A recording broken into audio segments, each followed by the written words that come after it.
आज आमच्या कोळी समाजाच्या माता भगिनींचं आरोग्य शिबिर, आरोग्य तपासणीचं शिबिर आज आयोजित केलेलं आहे। त्यासाठी माझ्या भारतीय जनता पक्षाचे माझे सहकारी सन्माननीय पेराजी, सन्माननीय आमचे सावंत,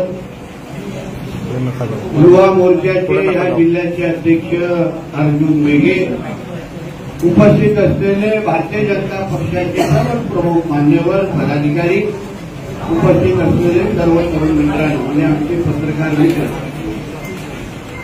आज उमंग चॅरिटेबल ट्रस्ट आणि आमच्या भारतीय जनता पक्षाच्या वतीने अतिशय उपयुक्त असलेला हा आरोग्य तपासणीचा कॅम्प आज इथे आयोजित केलेला आहे। उमंग चॅरिटेबल ट्रस्टचं काम मी फक्त मुंबईत नाही पण आमच्या तळ कोकणापर्यंत पण पाहिलेलं आहे आणि अनुभवलेलं आहे। लोकांना आरोग्याच्या दृष्टिकोनातून लागणारी सगळी सेवा ही उमंग चॅरिटेबल ट्रस्ट सातत्याने वर्षानुवर्षे करत आलेले आहे आणि त्याचा थेट फायदा आज आमच्या कोळी समाजाच्या माता भगिनींना मोठ्या प्रमाणामध्ये होणार आहे, त्याचा माझा समाधान आहे। मी आता जेव्हा खासगी आरोग्य शिबिरला भेट दिली तेव्हा प्रामुख्याने आमच्या कोळी समाजाच्या माता भगिनींना कुठल्या प्रकारचे त्रास होतात, कुठल्या औषधाची गरज भासते, त्या सगळ्या बाबतीची थोडी माहिती घेतली। मी ह्या महाराष्ट्र राज्याच्या आदरणीय देवेंद्र फडणवीस साहेबांच्या आशीर्वादामुळे मी मत्स्य व्यवसाय मंत्रालय मी सांभाळतो आणि म्हणून माझ्या मंत्रालयाचं काम करत असताना त्यांच्या विकासासाठी मला मंत्रिपदाची जबाबदारी दिलेली आहे। त्यांच्या आरोग्याची पण काळजी घेणं ही माझी दैनिक जबाबदारी असल्यामुळे मी उमंग चॅरिटेबल ट्रस्टच्या ज्या प्रतिनिधी आहेत त्यांच्याकडून प्रामुख्याने त्यांना लागणारे औषधं आणि त्यांना होणारा त्रास त्याच्या प्रामुख्याने मी समजून घेतो। या अशा पद्धतीच्या लोकमुक्त कार्यक्रमाची आमच्या मच्छीमार समाजाच्या गटाला अतिशय उपयुक्त आणि गरज असते। कारण का मच्छीमार समाज हा तसा कष्टकरी समाज आहे। दिवस रात्र मेहनत करून समुद्रामध्ये मासे पकडणं आणि मग ते येऊन मासे विकणं हे जसं मी जेवढं बोलतो तसं सोपं नाही। कारण का आपल्यातला कोणी त्यांच्यासारखा समुद्रामध्ये जाऊन मासा पकडून मला दाखवावा आणि माझ्याकडून पारितोषिक घेऊन जावं एवढे मी यावर्षी सांगितलं।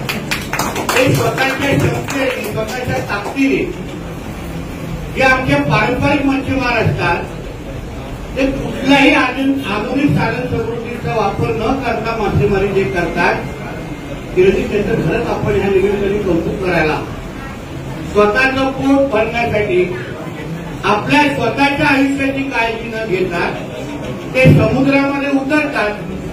असंख्य वेळी असंही होतं जेव्हा मासेमारी करण्यासाठी ते त्या समुद्रामध्ये जातात त्यांना हेही माहिती नसतं की मी परत आपल्या घराकडे परतीन, अशा एवढं रिस्क आणि आपल्या आयुष्याचा पर्वा न करता कष्ट करणारे हा सगळा पूर्ण समाज आहे। म्हणून आज जो आमच्या भारतीय जनता पक्ष आणि उमंग चॅरिटेबल ट्रस्टने जो काही प्रयत्न केलेला आहे त्यासाठी मी तुमचं खरंच कौतुक करतो। कारण की ह्या सगळ्यांचा आशीर्वाद आमच्या ज्या कोळी समाजाच्या महिला आहेत त्या आपल्या आपल्या पद्धतीने समोर असणाऱ्या परिस्थितीमध्ये राहून आपल्या मच्छी विकण्याचा जे व्यवसाय करतात, तुम्ही त्यांच्या आयुष्याची काळजी घेताय म्हणून निश्चित पद्धतीने त्यांचा आशीर्वाद तुम्हाला नक्की लाभेल एवढंही आवर्जून मी तुम्हाला या निमित्ताने सांगतो। आज आरोग्य तपासणीची जबाबदारी आमच्या भारतीय जनता पक्षाच्या ह्या सगळ्याच मंडळाच्या आणि जिल्ह्याच्या कार्यकर्त्यांनी घेतलेली आहे। पण किरणजींना सांगेन आणि आमच्या सावंत आणि सगळ्या भारतीय जनता पक्षाच्या माझ्या सहकार्याने सांगेन, जसं आमच्या कोळी समाजाच्या महिलांच्या आरोग्याची काळजी तुम्ही घेता तसं थोडं ह्या मतदारसंघाच्या पण लोकांच्या आरोग्याची काळजी घ्या। 2 टर्मपासून बिचारे फार हैराण आहेत, हळूहळू तब्येतीमध्ये अधोगती होत चाललेली आहे आणि म्हणून येणाऱ्या 2029ला जोपर्यंत इथे भारतीय जनता पक्षाचा आमदार निवडून जात नाही तोपर्यंत ह्या लोकांची आरोग्याची काळजी आपल्याला आपण शाश्वती घेऊ शकत नाही.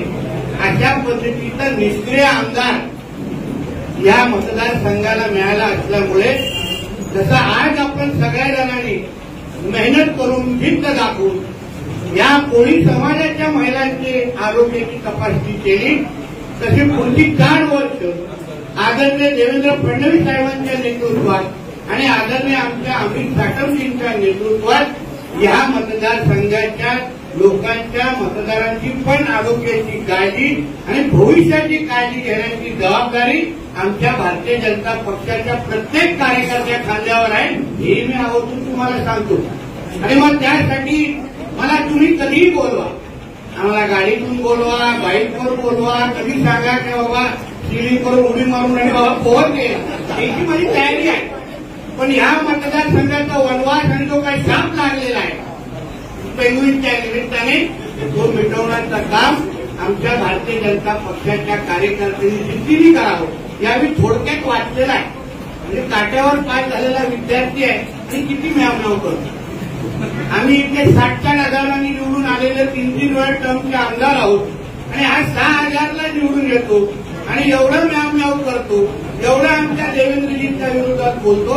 आता ह्याची लायकी दाखवण्याचं काम पहिलं मुंबई महापालिकेच्या निमित्ताने करा आणि मग 29ला या कायमस्वरूपी मातोश्रीवर कायमस्वरूपी बसवा जेणेकरून हा वनवास आपला इथे संपला पाहिजे.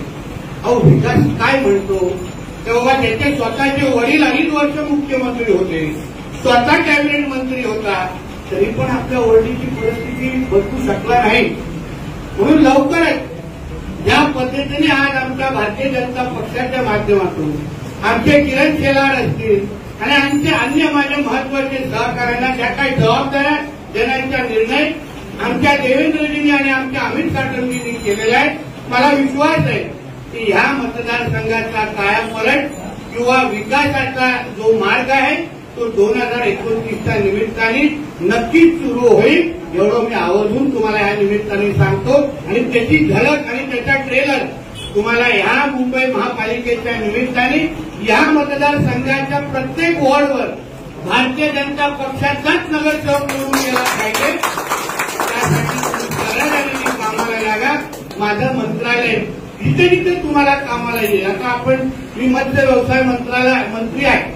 तुम्हाला आमच्या कोळी बांधवांसाठी ह्याच आमच्या सरकारने मत्स्याला कृषीचा दर्जा देण्याचा ऐतिहासिक निर्णय घेतलेला आहे. आपण जसं केंद्रामध्ये प्रधानमंत्री मत्स्य संपदा योजना आहे तसंच आदरणीय देवेंद्र फडणवीस साहेबांच्या मार्गदर्शनाखाली राज्यामध्ये पण आपण मुख्यमंत्री मत्स्य संपदा योजना येणाऱ्या जानेवारी 2026ला सुरू करतोय. जेणेकरून प्रत्येक मच्छीमार बांधवांना या पद्धतीने केंद्र सरकारच्या माध्यमातून लाभ भेटतोय तसंच राज्य सरकारच्या पण माध्यमातून विविध पद्धतीने लाभ मिळण्याची सुरुवात आपण लवकरच करू. म्हणून तुम्ही निश्चित करा. आम्ही मंत्री असलो तरी पण तुमचे सहकारी म्हणून आज आम्ही इथे आलेलो आहे आणि तुम्हाला जिथेही आमच्या माझी कुठेही गरज भासेल, कुठेही ताकद द्यायची असेल तर तुम्ही नक्की मला बोलवा. कोणाचाही त्रास सहन करू नका. सरकार आपलं आहे. पोलिसांची पूर्ण मदत आपल्याला मिळेल. कोणीही जास्त म्याव करायला लागला लगेच आम्हाला फोन करा. आम्हाला आवाज बंद करण्याची सगळी औषधं माझ्याकडे काही चिंता करू नका. काय म्याव आवाज कुठूनही निघणार नाही ना, तोंडातून निघणार ना बाकीकडून निघणार, त्याची चिंता करू नका. फक्त आठवण करा की जिथे पण भारतीय जनता पक्षाचा कार्यकर्ता हा ह्या मतदारसंघामध्ये हिमतीने आणि ताकदीने फिरला पाहिजे आणि प्रत्येक मतदाराला हा विश्वास तुम्ही दिला पाहिजे की तुमचा विकास करायचा असेल तर भारतीय जनता पक्षाच्या शिवाय पर्याय नाही. हा विश्वास निर्माण करण्याचं काम जसं ह्या कार्यक्रमाच्या माध्यमातून तुम्ही करताल तसं भविष्यामध्ये पण तुम्ही कराल अशी अपेक्षा या निमित्ताने व्यक्त करतो. मला इथे बोलवल्याबद्दल आणि मला चांगल्या आमच्या कार्यकर्त्यांचा सहवास मिळाला असल्याबद्दल मुळे यासाठी मी मनापासून आपले आभार मानतो. इथेच थांबतो. जय हिंद, जय महाराष्ट्र आणि जय जय श्रीराम. नवीन नवीन घडामोडी पाहण्यासाठी आजच आम्ही मुंबईकर 24 तासला लाईक करा, सबस्क्राईब करा आणि अपडेट रहा।